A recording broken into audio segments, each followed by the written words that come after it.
Hello. So, welcome to this video, which was a short video on how to become a conscious leader.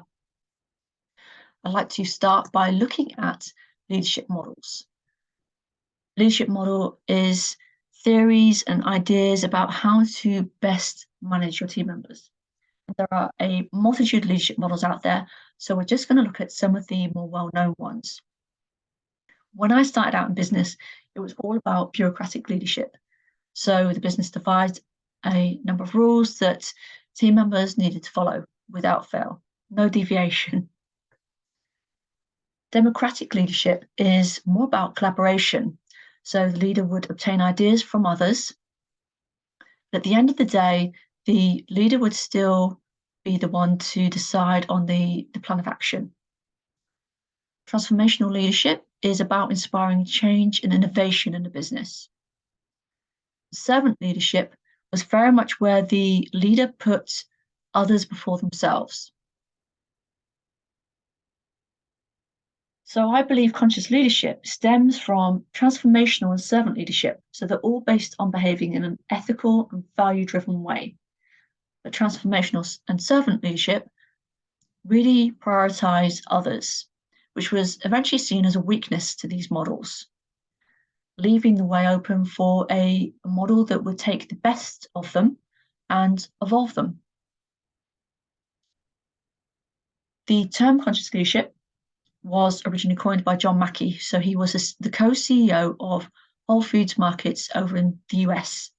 In his book, Conscious Capitalism, Mackey, who co-wrote it with Raj Sisodia, described conscious leadership as fully human leadership that integrates Western efficiency with Eastern wisdom.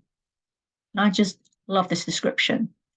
If you've ever watched any of my videos, you would have probably heard me talk about systems and culture. So they're the two aspects of the business that I believe need to be looked at to really implement a conscious heartbeat into a business. So systems is where the Western efficiency comes into play, and it's this concept of Eastern wisdom that will really build a strong culture in a business. So what is conscious leadership? There is a dependence on behaving in a moral way. So some people have described this as a spiritual aspect to a business, but it's ultimately about doing what is right, behaving in the right way. There is a requirement to have awareness of the self and the consequence of your actions. There's an inclusive we approach. So it's all about collaboration and team. There's a focus on supporting people and their human needs.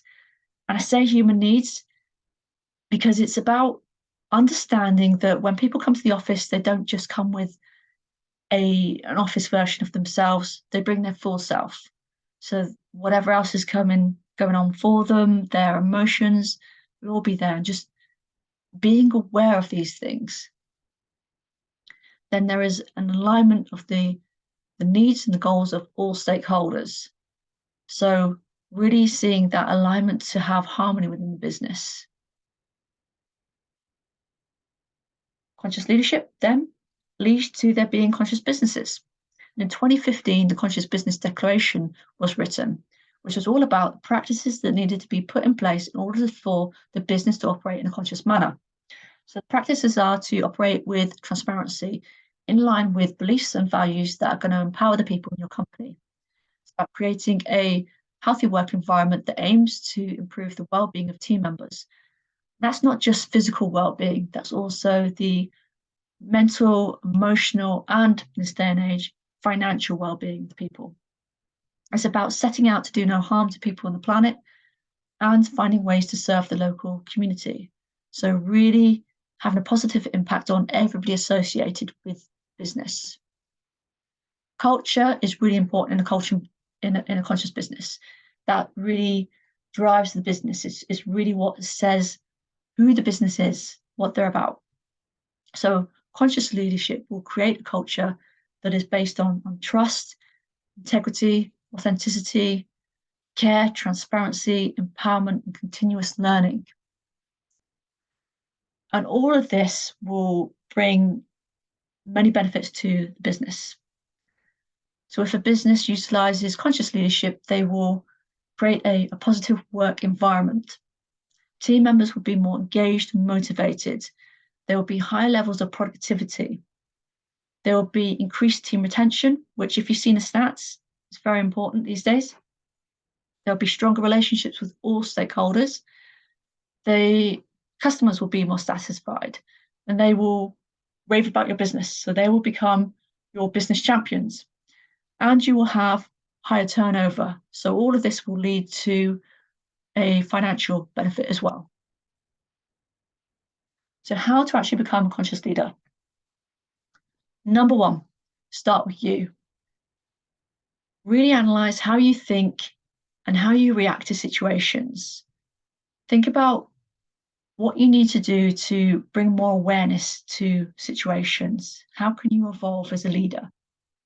Practice embodying the qualities of a conscious leader. So those that we've just discussed build the culture. So the integrity, the care, the authenticity, the trust. Number two, get to know your team. Be aware that every team member is an individual. They'll have different wants and needs. So get to know the wants and needs of each and every team member. And then consider how you can better support them to learn and grow. Number three, systems. Review your systems.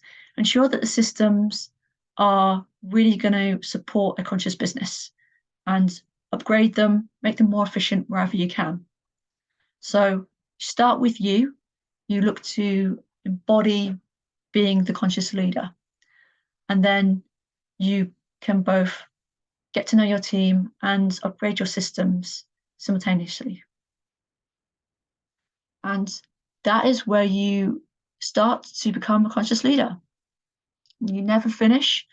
Conscious leadership really is about that continuous learning, always wanting to learn and grow and improve. So if you have any questions or you'd like to know more about conscious leadership, you can drop me an email at lucy@consciousbusinesssolutions.co.uk. I hope you've enjoyed this video and thank you very much for watching.